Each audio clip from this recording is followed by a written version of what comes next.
Сәлеметсіңдер ме, балалар? Математика сабағына қош келдіңіздер. Бірінші сыныпта сандар туралы алған білімдерімізді әртүрлі тапсырмалар арқылы қайталаймыз. Балалар, жазғы демалысты қалай өткіздіңдер? Жазғы лагерьде демалсаңыздар, уақыттарыңызды тиімді, көңілді өткізді деген ойдамын. Бірінші тапсырма. Жазғы демалыста Әлия мен Сырым лагерьде демалды.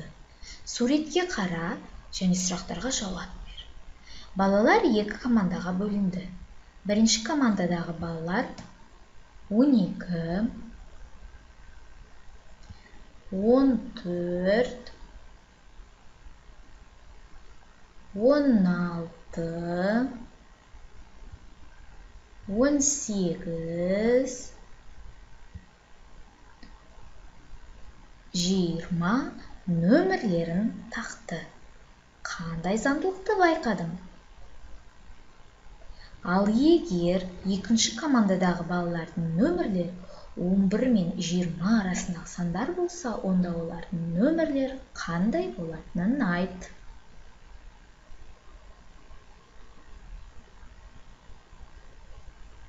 Иә, 11, 13, 15, 17, 19. Жарайсыңдар, балалар. Ал енді осы нөмірлерді өсу және кему ретімен атаңдар. Бірінші қатарды өсу ретімен кәнекей бірге атап көрейік. 11, 12, 13, 14, 15, 16, 17, 18, 19, 20. Жарайсыңдар, балалар. Ал екінші қатарды кему ретімен санап көрелік. 20, 19, 18, 17, 16, 15, 14, 13, 12, 11. Жарайсыңдар, балалар. Ал енді осы атаған сандарымыз қандай сандар деп ойлайсыңдар? Дұрыс айтасыңдар. Ол сандар бізде екі таңбалы сандар екен. Балалар, осы екі таңбалы сандар ондықтар және бірліктер разрядынан тұрады. Кәнекей, осы сандарды біз қазір сендермен ондықтар мен бірліктер санын атап көрелік. Мысалға алатын болсақ, 11 санын алып көрелік. Ол үшін мына кестеге қараймыз.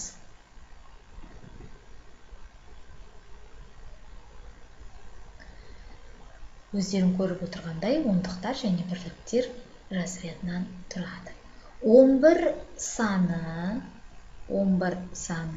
бір ондықтан, бір бірліктен тұрады. 12 саны бір ондықтан, екі бірліктен тұрады. 13 саны бір ондықтан, үш бірліктен тұрады. 14 саны бір ондықтан, 4 бірліктен тұрады. 15 саны бір ондықтан, 5 бірліктен тұрады. 16 саны бір ондықтан, 6 бірліктен тұрады. 17 саны бір ондықтан, 7 бірліктен тұрады. 18 саны бір ондықтан, 8 бірліктен тұрады. 19 саны бір ондықтан, 9 бірліктен тұрады. 20 саны 2 ондықтан, 0 бірліктен тұрады, балалар. Осыны есімізге сақтаймыз. Келесі тапсырмаға назар аударамыз. Балалар лагерьде маусымның 1-нен 20-сына дейін демалды. Олар ашық және бұлтты күндерді белгілеп отырды.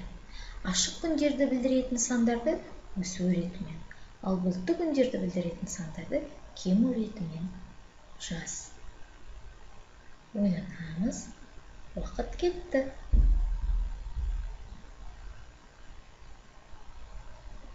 өзің көріп отырғандай. Кәнекей, дайынсың ба? Ал, тексеріп көрелік. Ашық күндерді атап көрейік. Иә, 1, 7, 8, 9, 10, 11, 17, 18, 19, 20. Жарайсыңдар балалар. Ал енді бұлтты күндерді кему ретімен атап көр. Кәнекей, 16, 15, 14, 13, 12, 6, 5, 4, 3, 2. Жарайсыңдар балалар. Бұл тапсырманы да орындап шықтыңдар. Келесі тапсырмаға назар аударамыз. Есепті шығар.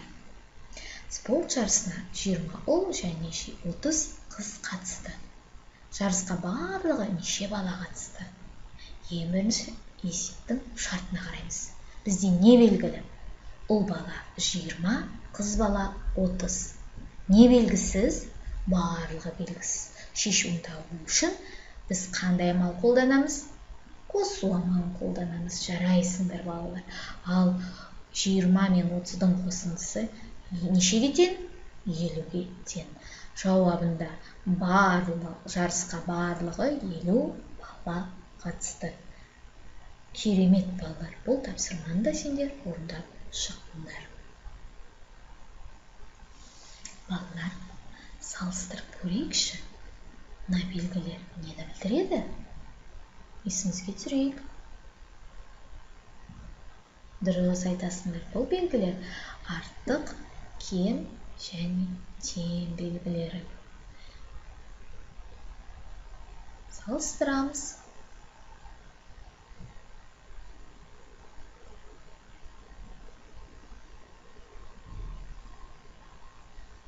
Дайынсыңдар ма?